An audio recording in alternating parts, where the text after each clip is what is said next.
Jai Jai Shri Radhe and welcome.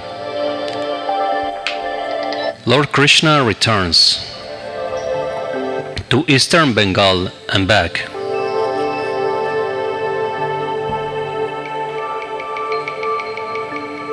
One day, Neimi went to the eastern region of Bengal with some of his students.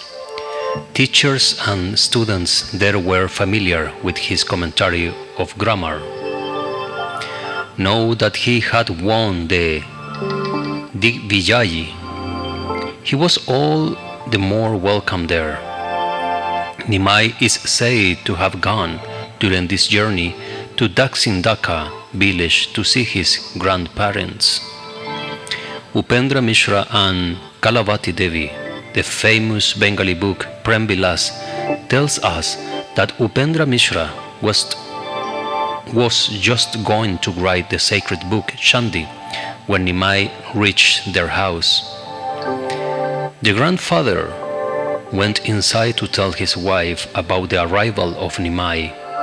As he returned, he found, to his great amazement, that Neimi in the meantime had done the work. How could he write the entire Chandi so quickly? It was just superhuman.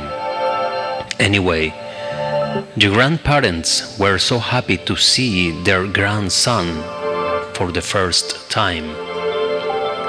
One day, when Neimi Pandit was at Rampur on the bank of the river Padma, one Brahmin came there and fell flat before him. It was Tapan Misra. He was a bit confused about the goal of human life and the means to achieve that goal. He had studied the scriptures but could not come to any conclusion. Then some god told him in a dream, "Neimi has come here. He is God himself. Go and take shelter in his lotus feet." Tapan was probably the first person to believe that Neimi was God. Neimi told him all about the power of Harinam and directed him to go to Kashi, Varanasi with his family. Tapan obeyed Neimi without any question. He left his native place forever and went to that far distant land just at the bidding of that young man of about 20. Was Neimi a magician? No, magicians do not have such powers. It is God and God alone who can make anybody dance as he wishes. Neimi stayed in that eastern part of Bengal for a few months.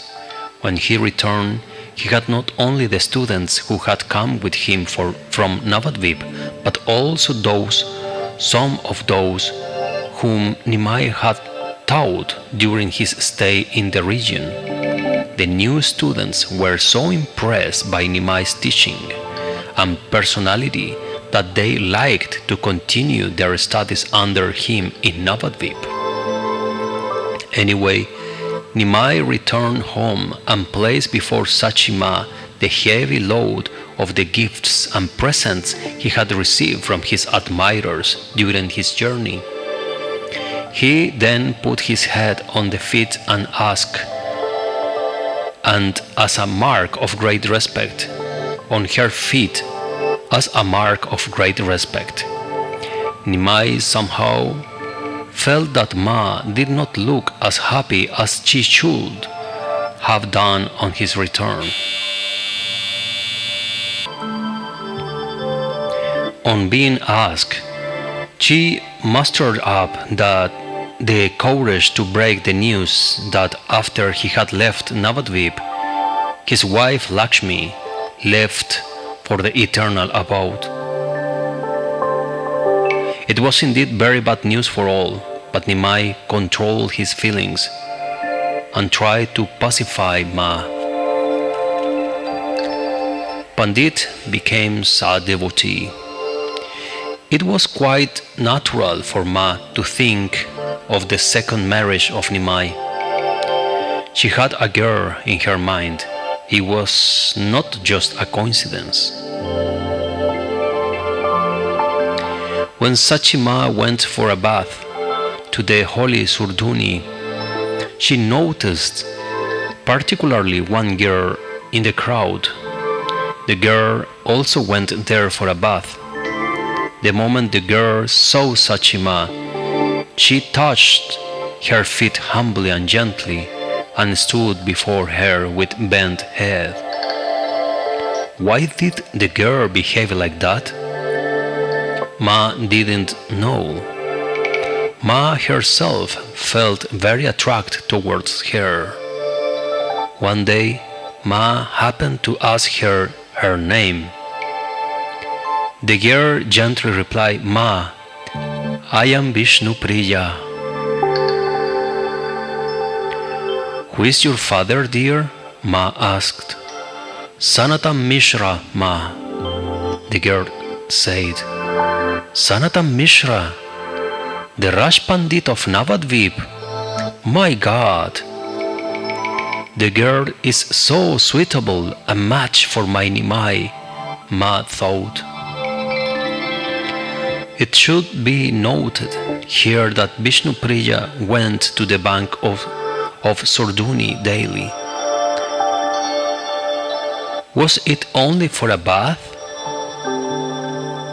No, there is no doubt that she went there in the hope of getting a chance to have a look at Neimi.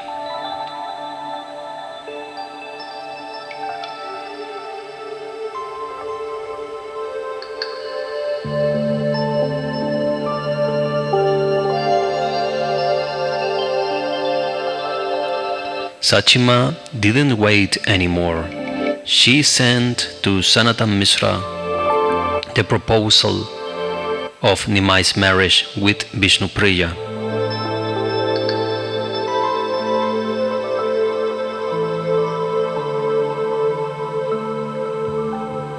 Since it was so destined, Neimi and Vishnu Priya got married in due course of time.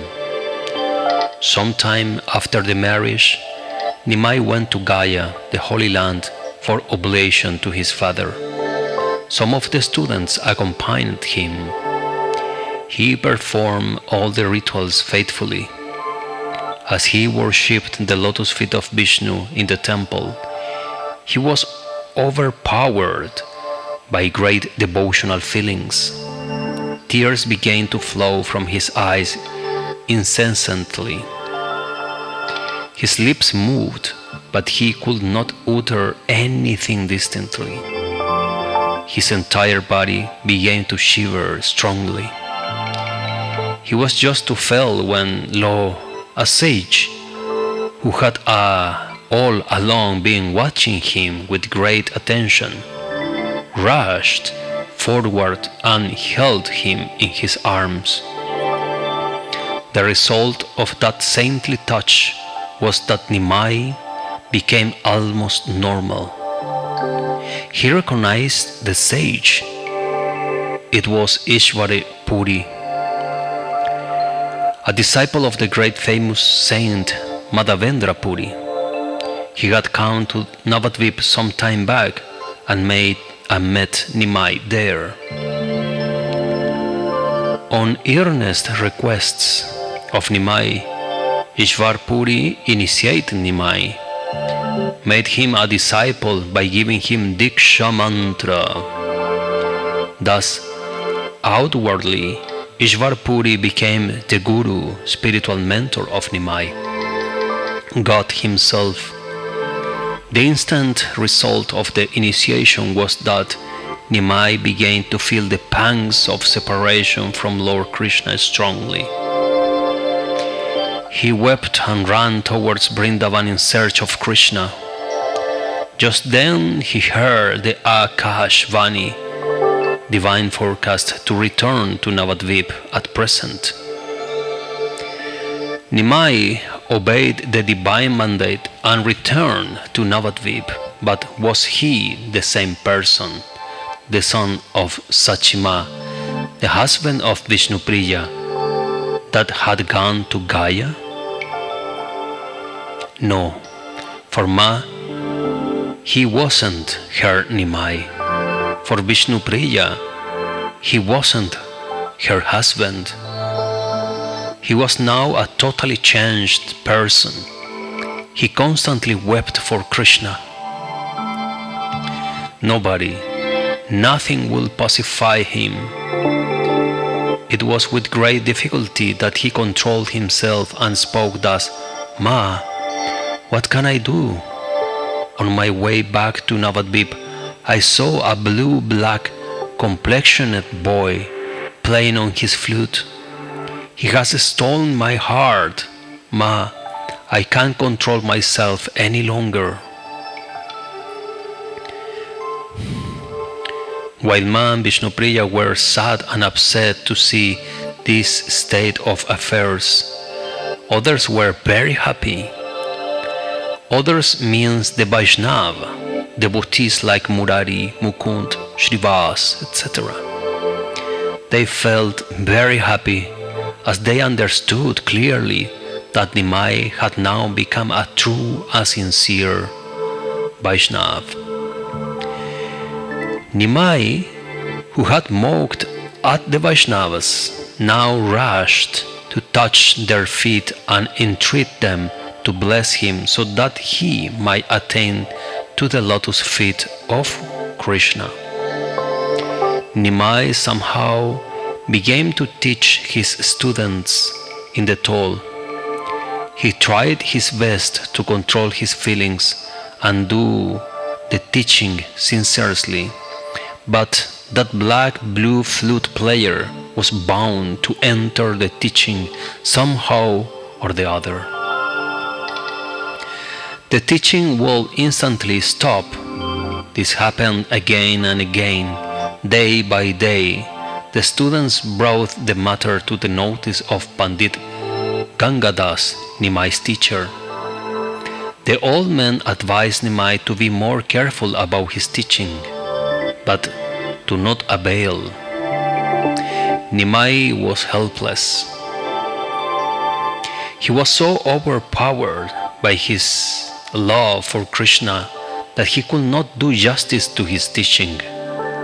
One day, he quite frankly told his students, "Sorry, excuse me, my friends, I cannot longer teach you. Whatever you have learned so far will suffice, and by my blessing, you will know all that you require. Now let us do the Kirtan." Kirtan? What is it? What does it mean? The students wondered. Then Neimi began to sing the Kirtan, clapping his hands then and there. Hari Haraye Namah Krishna Yadavaye Namaha Gopala Govinda Ram Shri Madhusudan. Kirtan actually means chanting Harinam, the names of God, loudly. The students surprisingly began to sing and dance with Neimi Pandit. The people in the neighborhood were equally surprised. They began to say, "See, what a change has come over Neimi. Who can think of such Krishna Prem, love for Krishna?" The news of this change in the behavior of Neimi reached the ears of Advaitacharya at Shantipur also. He told his people about his own experience of that night. He said, "I was trying to understand the meaning of one particular shloka of Gita. As I could not understand it, I was sad and lay with closed eyes. I hear somebody say, "Listen, this is the correct meaning of the verse. Why do you starve? Now get up and eat. You promised the word to bring Krishna down to earth. Your wish is fulfilled."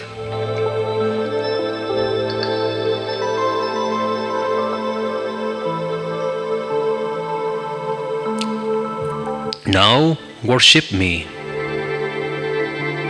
As a result of your earnest prayers, people at large will soon get Krishna Prem. I opened my eyes and I saw this Neimi standing before me. But he didn't stay long, quickly disappeared. I tell you all, if this child of Jagannath Misra is really God himself, he will come to me of his own accord soon. One day, Neimi, accompanied by Gadadhar, did came to the house of Advaita Acharya at Chantipur. For the Acharya, it was now a clear proof that the son of Jagannath was God himself. He at once worshipped the lotus feet of Neimi with flowers, sandal, wood paste, etc., and fell flat before him, uttering the famous verse mentioned in the scripture, Namo Brahmanya Devaya. It is interesting to note here that both Advaita Acharya and Neimi had dual personality. Advaita oscillated between faith and doubt. At one time, he would believe that Neimi was God himself, and another, he would think that there is no incarnation of God in Kali Yuga. How can Neimi be God? As such, he would act and behave according to his changing faith and doubt. Similarly, Neimi had two feelings and experiences. The feeling that he was God himself and the feeling that he was an ordinary devotee. When he had the feeling that he was God, he would, without any hesitation and objection, accept all worship and offerings of the people, including the old Advaita Acharya. On the other hand, when Neimi was filled with the experience that he was an humble devotee, he would, in all humility, touch the feet of others and seek their blessing so that he might have Krishna Prem. Just now he accepted the worship of Advaita Acharya because he was filled with Bhagavan Bhav, the feeling that he was God. But just then this feeling left him and he, like a simple devotee, bowed to Advaita Acharya and touched his feet. Actually, as for Neimi, Goddess Yogamaya filled him with these two feelings and experiences and made him act and behave either as God or as a devotee according to the needs of the Lila. Gadadhar Pandit, who accompanied Neimi, was just nonplussed to see the changing attitudes of the old Acharya and the young Neimi. He could not understand properly the relationship between them. Neimi now passed most of his time in the company of his friends and followers. He taught them how a devotee should follow the path of bhakti. He taught them various activities related to this path: washing, cleaning and sweeping the temples, worshipping the deities both in the temple and at home, paying all regards to the Vaishnavas, studying the scriptures regularly, etc. The most important activity, however, was the Kirtan. This he started in the courtyard of Srivas Pandit. The Kirtans started in the toll, were now held here regularly at night. The devotees gathered in the courtyard and sang the kirtans using mirdangams and kartals. Advaitacharya also joined the kirtans when he stayed in Navadvib. The male devotees performed the kirtans in the courtyard, whereas the wives of the Vaishnava assembled in the inner apartment. They raised uludvani and played the conches at times during the kirtan. As a rule, the main gate of the house of Srivas was closed at a particular time. Nobody was allowed to enter the courtyard after that. The doorman guarded the entry. The biographers of Lord Gaurang Neimi have described his physical and mental condition during these kirtans. Incessant tears will flow from his eyes. His body will shiver so mightily that it will be almost impossible for the devotees to toll him. Now the body will be as hard as a stone, and now as soft as butter. At times it will be filled with horripilations as big as plumes, and they will begin to bleed. He will now burst into laughter, now cry, weep, and be unconscious. At times he will grit his teeth, and so on. Neimi will explain to the devotees the cause of all this. He said, "On my return from Gaya, at Kanai Natchala, I saw a handsome adolescent, a flute in his hand, a peacock feather in his crown, a garland round his neck, anklets around his feet. Friends, the boy looked at me with a smile, embraced me, and disappeared." The devotees at once understood that the boy so described was no other than the bewitching Lord Krishna, and that his disappearance had given Neimi those pangs of separation. Neimi narrated his uncommon experience, wept, and went into a swoon. Neimi Pandita ki jai, Shri Gauranga Mahaprabhu ki jai. Worship Nitai, attain Goura. With this, you will achieve Radha and Krishna in Braj. Bhajo Nitai Goura Radhe Shyam, Japo Hare Krishna Hare Ram. Thanks for watching. See you in the next. Mahavira Radha Ramana ki jai, Jai Nitai Jai Gaur, Jai Jai Shri Radhe Shyam.